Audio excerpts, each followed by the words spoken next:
గంగమ్మ, నేను నా ప్రాణం పోయేటప్పుడు నా ప్రాణములు పోవడం కూడా నాకు ఉత్సవం కావాలి. బ్రతికున్నంత కాలం నిన్ను నమ్మి చెప్పుకున్నాను, నా ప్రాణములు పైకి లేచిపోతున్నాయి.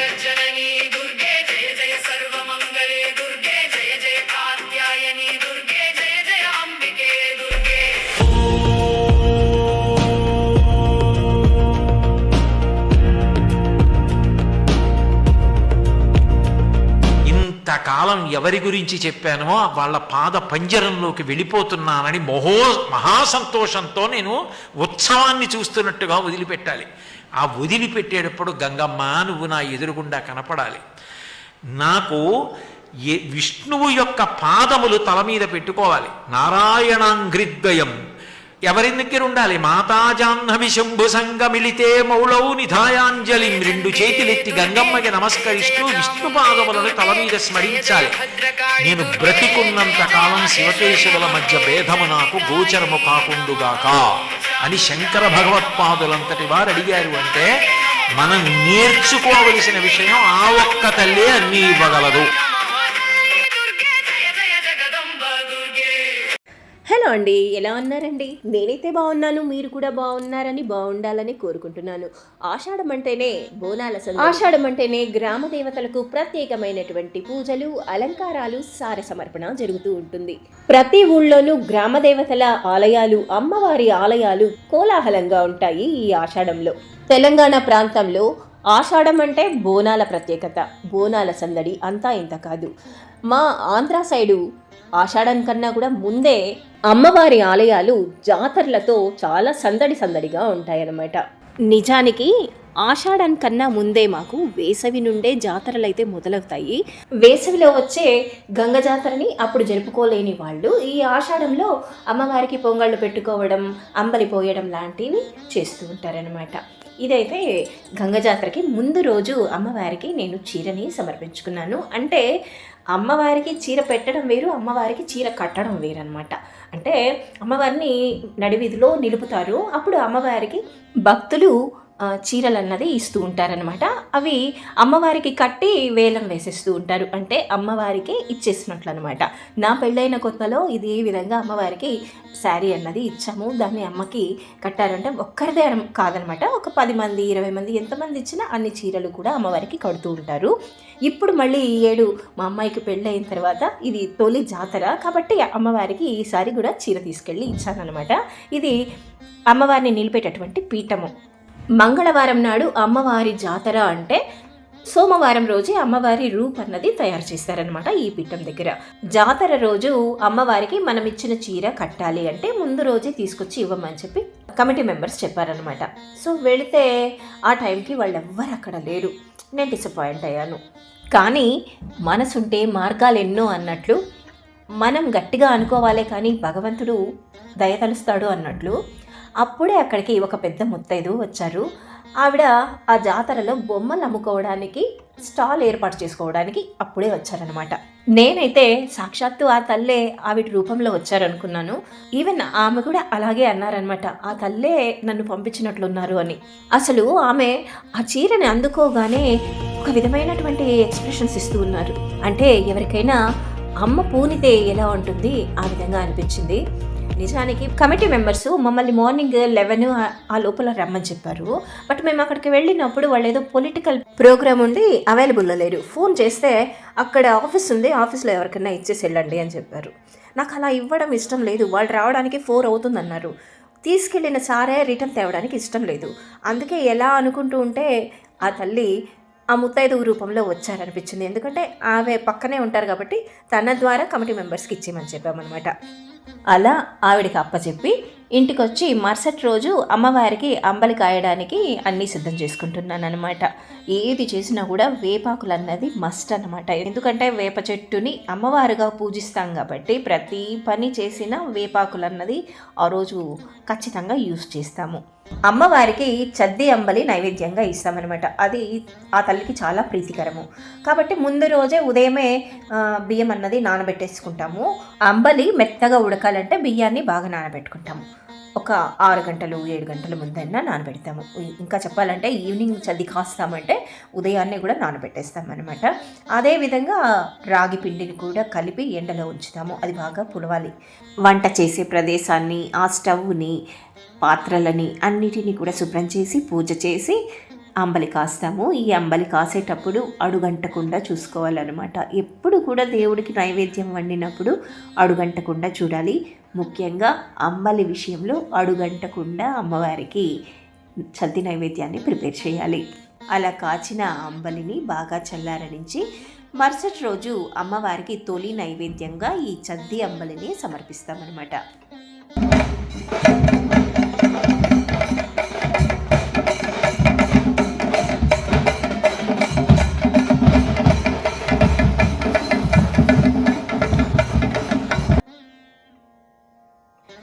ఊళ్ళో అమ్మవారి తెర తొలగింపు కార్యక్రమం మొదలవగానే ఎక్కడ చూసినా బాజా భజంత్రీలు, డప్పు వాయిద్యాలు, పూలమాలలు అమ్మవారికి తీసుకువెళ్ళడము, అంబళ్ళు తీసుకెళ్లడము, అమ్మవారికి మొక్కులు చెల్లించుకోవడానికి భక్తులు రకరకాల వాయిద్యాలతో వెళుతూ ఉంటారు. ఇక ఇంట్లో కూడా అమ్మవారి రూపుని ఈ విధంగా ఏర్పాటు చేసుకుని పూజా కార్యక్రమాలన్నీ ముగించుకొని ఇంట్లో కూడా చద్ది నైవేద్యాన్ని సమర్పించి ఆ తర్వాత చలువ పందిళ్లలో ఉన్నటువంటి అమ్మవారికి చద్ది నైవేద్యాన్ని తీసుకెళ్ళి సమర్పిస్తామన్నమాట. జాతర టైంలో అమ్మవారికి ఇలా చద్ది నైవేద్యాలు తీసుకెళ్ళి సమర్పించని వాళ్ళు ఇప్పుడు ఈ ఆషాఢంలో అమ్మవారికి చద్ది నైవేద్యాలు పెట్టుకుంటారనమాట. ఇదే విధంగా అమ్మవారిని ఇంట్లో రూపు ఏర్పాటు చేసుకుని పూజ చేసి, లేదంటే ఏదైనా వేప చెట్టు కింద కూడా అమ్మవారికి పూజ చేసి ఆ చద్ది నైవేద్యాన్ని పంచి పెడుతూ ఉంటారు. అంతేకాదండి, ప్రతి ఆలయంలో కూడా ఈ ఆషాఢంలో చిన్న జాతరలు జరుగుతూ ఉంటుంది. అక్కడికి కూడా తీసుకెళ్ళిందే ఈ చద్ది నైవేద్యాన్ని సమర్పించి వాళ్ళ ఆ సంవత్సరం జాతరని ముగించుకుంటారు. పెద్ద జాతరలో అమ్మవారికి చద్ది నైవేద్యాన్ని మిస్ చేసుకున్న వాళ్ళు ఈ ఆషాఢంలో అమ్మ కడుపుని చల్లపరుస్తారనమాట. ఇంట్లో పూజ ముగించుకున్న తర్వాత ఈ చద్ది అంబలిని అమ్మవారి చలువు పందిటికి తీసుకెళ్తున్నాను.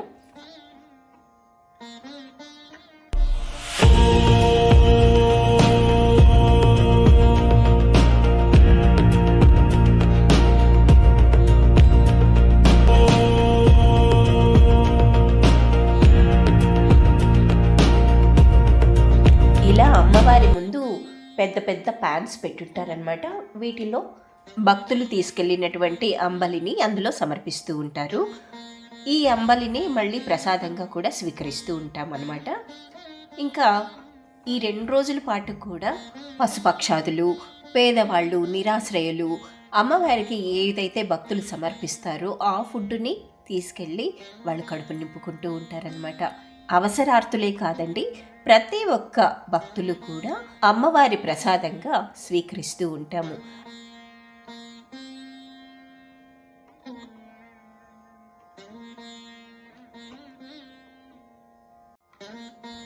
ఇంకా అమ్మవారికి ఈ చద్ది నైవేద్యంతో పాటు మొక్కులు తీర్చుకునే క్రమంలో నిమ్మకాయల మాలలని, నిప్పుల కుండలని, లెక్కలేనన్ని పూలమాలలు, అమ్మవారికి పిండి దీపాలు, ఇంకా చీర సారా సమర్పణ, పసుపు కుంకాలు ఇచ్చుకుంటూ ఉంటారు.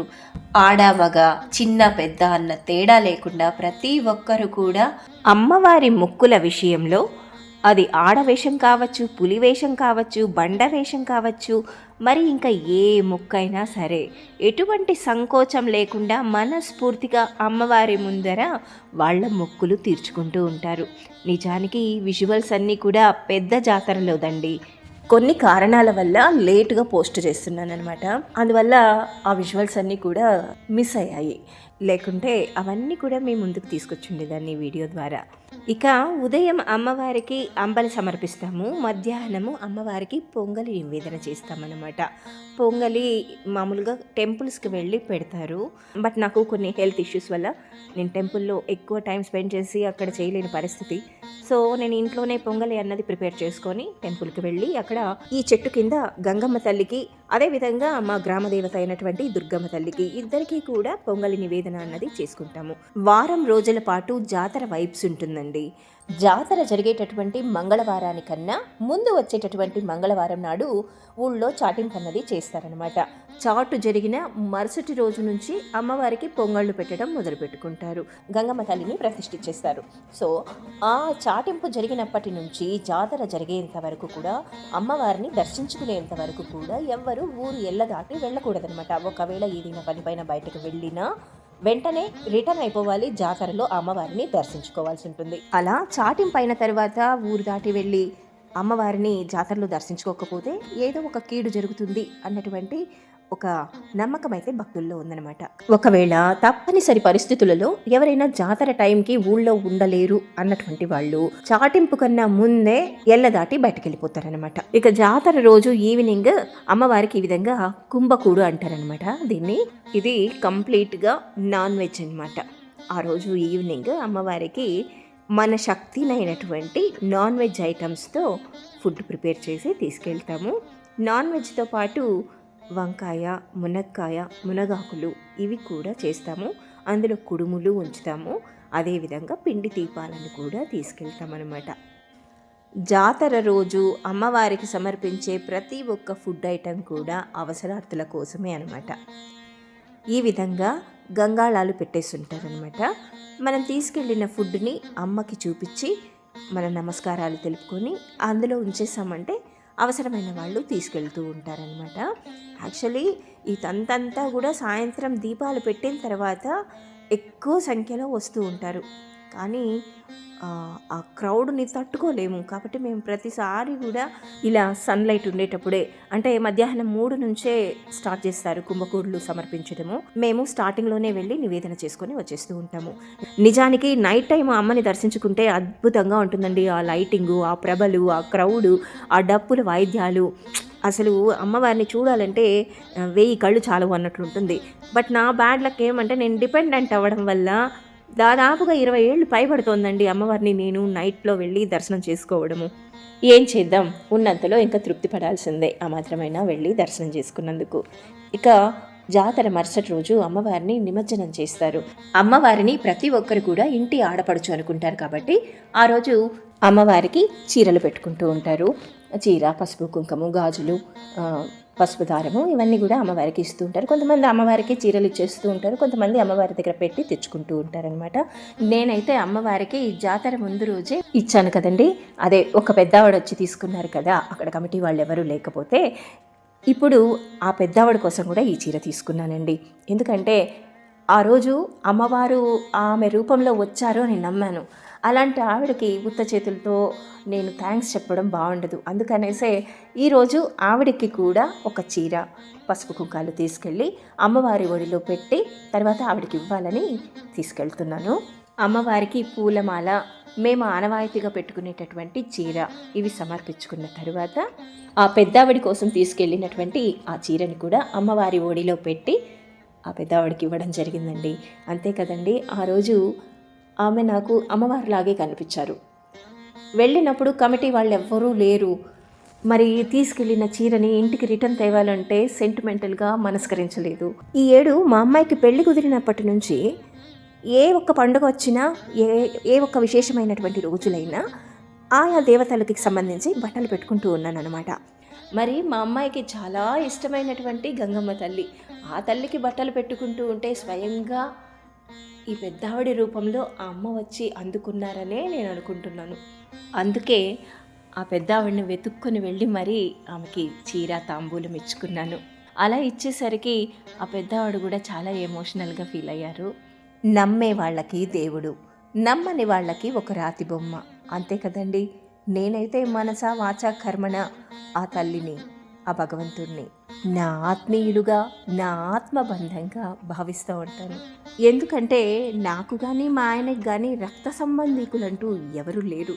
అందుకే ఆ భగవంతుడినే, ఆ దేవీ దేవతలనే మా ఆత్మబంధువులుగా, మా సర్వస్వంగా భావిస్తాము.